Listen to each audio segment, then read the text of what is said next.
Alright, so I have the tail light harness connected to the load side of the relay at the fuse block right here, and it's allowing power to go from the fuse to the ECM and to the ignition coil circuits, as well as a lot of other things. And right now the bad ignition coil is plugged in. You can see the lights are lit up. It's plugged in right here. If I unplug the bad ignition coil, see the lights went out. And I'm going to plug the good ignition coil in. You can see there's no lights. I have two ignition coils that on this car were bad. One was slightly lighting up the lights, and the other one was a little bit brighter. I'm going to try to hook up the other one and record that too.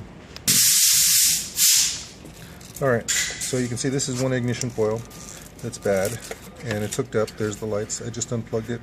I'm going to light up I'm going to plug in the other one. You can see this one's even brighter, so it's pulling even more. Between the two, it would blow the fuse and make the ECM not talk anymore, not communicate. So pulling those two ignition coils made the bulbs turn off and still allowed current to flow enough to start the car. And that's how the bulbs work as a short finding tool.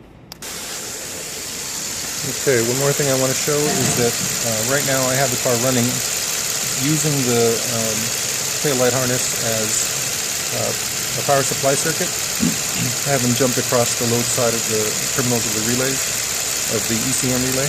You can see that it's using enough power to very dimly light the bulb, all three of them. So depending on which filaments you wire into the circuit, that'll determine how brightly the bulbs will be lit. If you have them all wired in, then it'll allow the most current flow. So right now it's working without the relay, but jumping across using the tail light harness. If there was a direct short right now, theoretically it should not damage anything, because all it'll do is light the bulbs bright.